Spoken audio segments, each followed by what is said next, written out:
The Federal Capital Territory Administration, FCTA, is set to close down 34 embassies in Abuja due to unpaid ground rents spanning 11 years.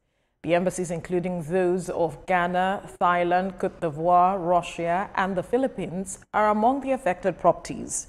This action follows the FCT Minister Nyesom Wike's directive to commence enforcement on 4,794 properties revoked due to non-payment of ground rent, with debts ranging from 10 to 43 years. However, President Bola Tinubu recently granted a 14-day grace period, which ended on Monday, allowing affected property holders to settle their outstanding obligations. With the deadline passed, the FCTA is likely to proceed with enforcement actions, potentially impacting diplomatic relations. Joining us in the studio for this conversation is Estate Surveyor and Public Affairs Analyst Ewinla Mustafa. Good morning. It's good to have you join us. Thank you for having me. Thank you for having me. Now, from your perspective, how would you evaluate this matter, especially how we got to this point? The issue of ground rent has been on, yes. And businesses or organizations like this, one would expect, would understand what the laws and the rules are. But when you look at what is happening, would you say it is a total disregard of the law or negligence on the part of the ministry? Thank you. Thank you for bringing this to the top one of our discussion. So I think that this matter is a very, very tricky matter. And I say it's tricky because it has to do with foreign countries that are, residents here based on their embassies and their high commission. But again, the FCT minister, Nyesom Wike, is a man that was given a job. And whether we like it or not, he has to do a job that he was given.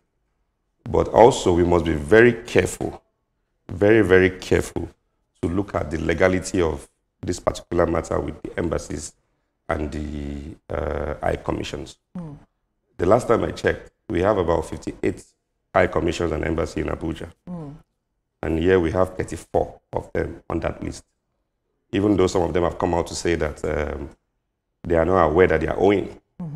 The German embassy, according to the report, is owing 1,000 naira.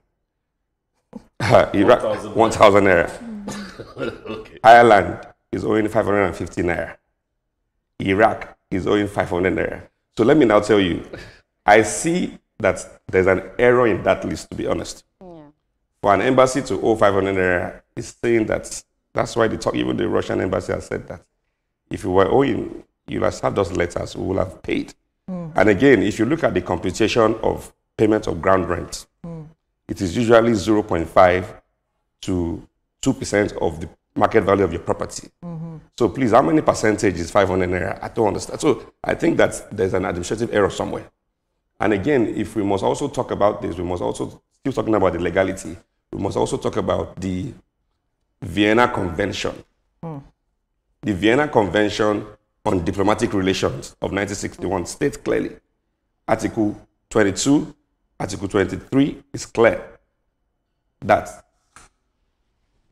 what's it called? If you understand that these are laws, they are extant laws, that no mission, the property or premises of any mission is inviolable.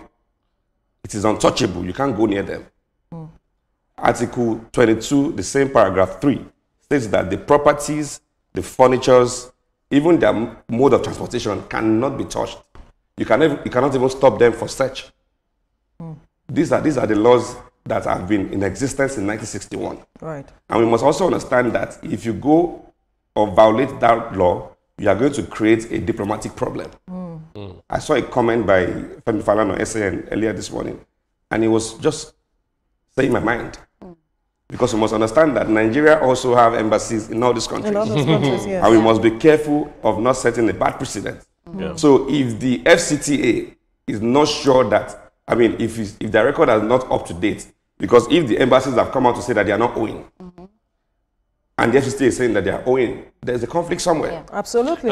So it has to be reconciled such that we do not go and stare or go and, generate a problem that should have been avoided in the first place. If a country is owing 1,000 naira, yes, please, and then you're putting it in the country's face that you are owing me money. Yes. Money is money, It's the diplomatic row that will come out of that will take millions of dollars out of our country. So, where I'm confused is it that the minister of the FCT doesn't have lawyers working with him? Yes. He's a lawyer. He himself is a lawyer. He's a lawyer, yeah. Thank you very much. You know, what about people that will advise him before he takes a decision or an action? Is he not qualified to have that kind of cabinet? Because this is a major, major problem that has that's brewing. I agree. So let me say that that's why SERAP, socioeconomic rights and privilege or whatever. So they're saying that the president needs to call FCTA minister to order. Yes, this man is doing a good job. I'm not even going to lie. Because when was the last time we saw somebody have the... I mean, he has not locked these embassies yet. He's just making plans to say, pay up. Look at what happened last week. Fred and Irene has finally gone to reconcile. The PDP office, which Wiki is also a member, have also gone to reconcile the account. So if he didn't make all these moves, nothing would have happened. Because when we talk about grand, we're talking about monies that will be used to develop this country as we are.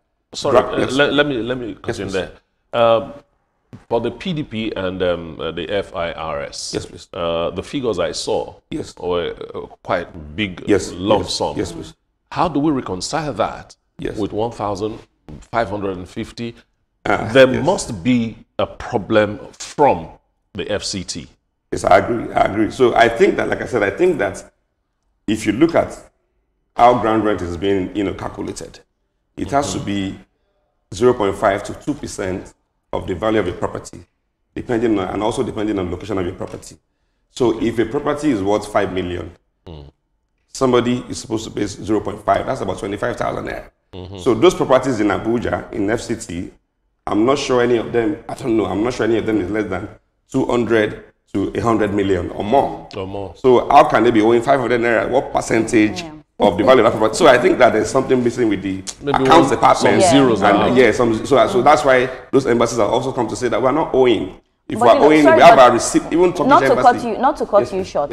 We're talking about fact checking. So I was speaking to somebody in Ghana, talking about the fact that they said the Ghanaian embassy is owing, and the conversation I had was not so pleasant because you could see that they were also aggressive. They were annoyed. Like, what is happening? Why would you come out and embarrass?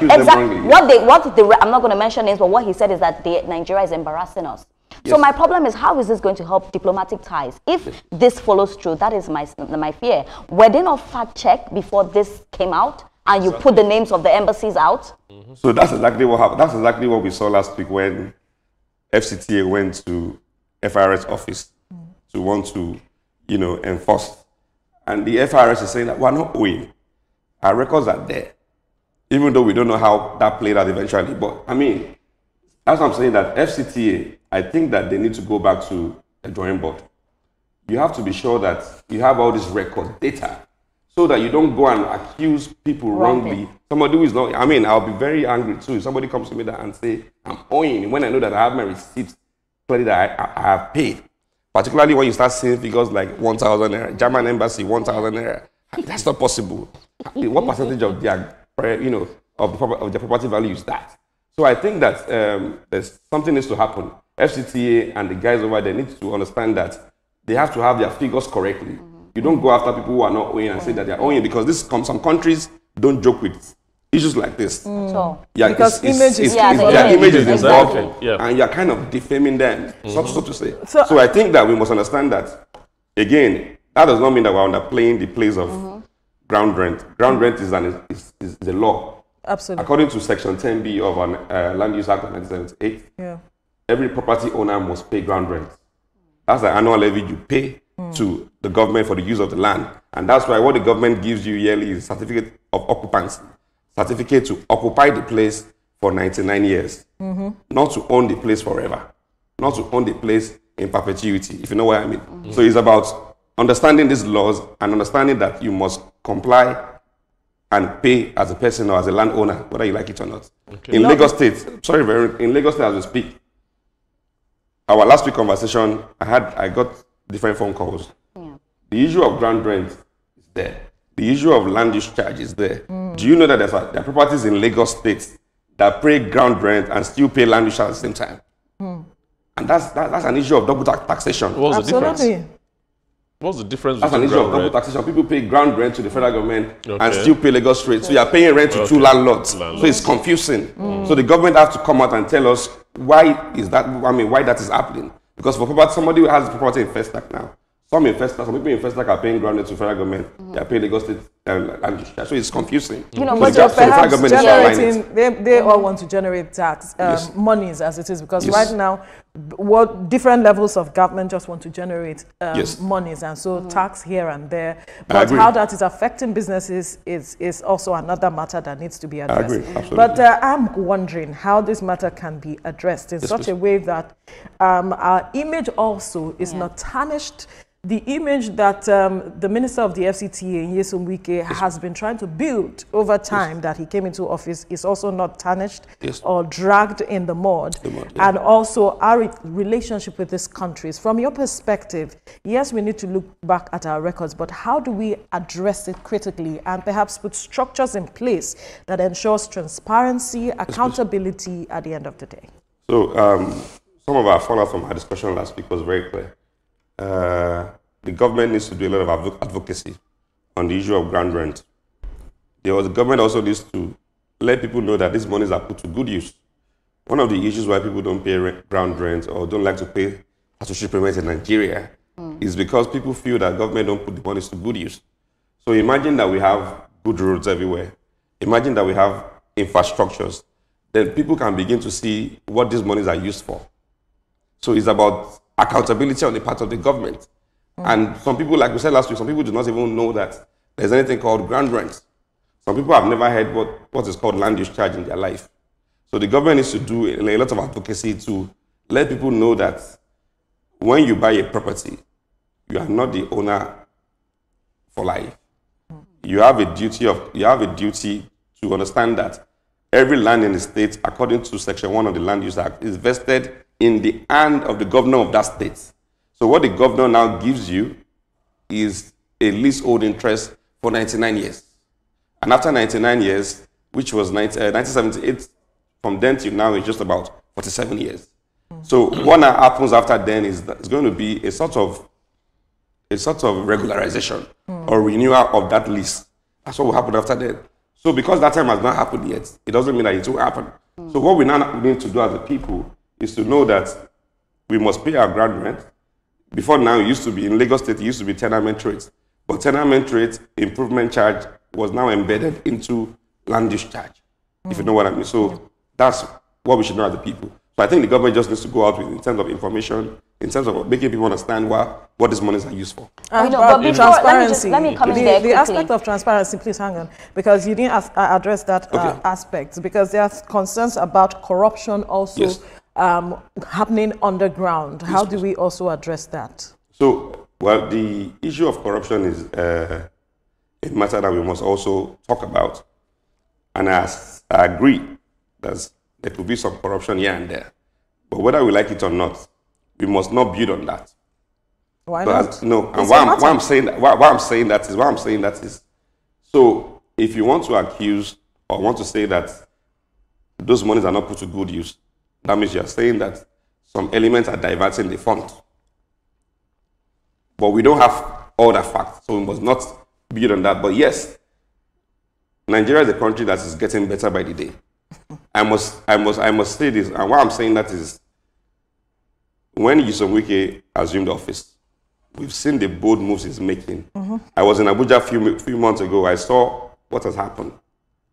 A lot of developments, good roads, flyover bridges everywhere. It shows that the monies are put to use.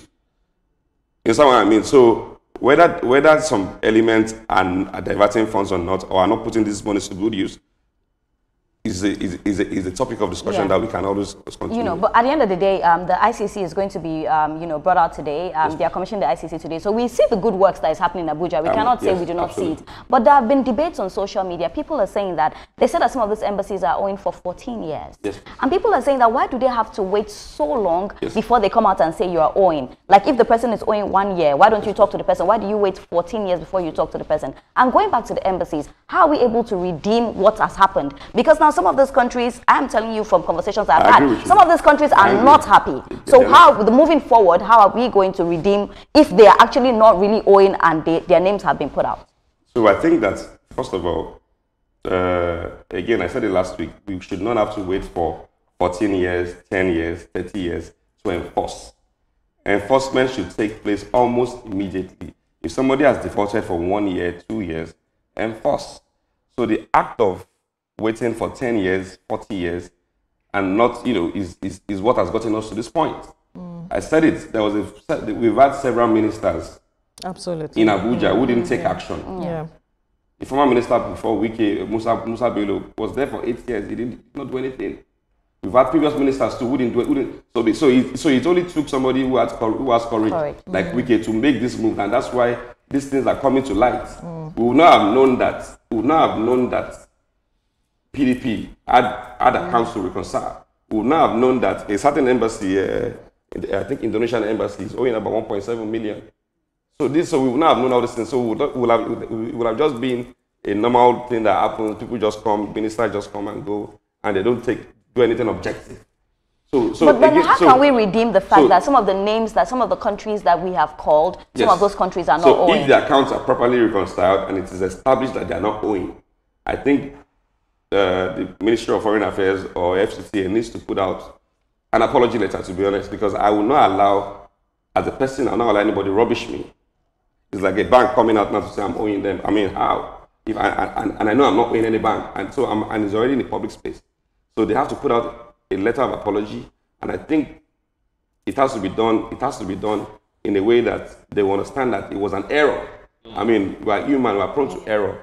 I mean, lots and lots of diplomacy has to come in, because if you want to talk to an organization, an established organization, and you are also an established organization, you do that through letters. Absolutely. Through letters, yeah. And it has to, those letters have to be in the public space too. Yeah. Because these names of these 34 countries now are in the public space. So those letters too cannot be done back door. Because you cannot shame me in public and apologize in private. What I'm looking at now is that is it that the minister of the FCTA has shown too much zeal in doing his work, and in the process, we're going to have Ministry of Foreign Affairs, maybe even the presidency, we're going to have quite a number of other organizations trying to clean up what has happened. What do you think that will do to the FCTA as an organization?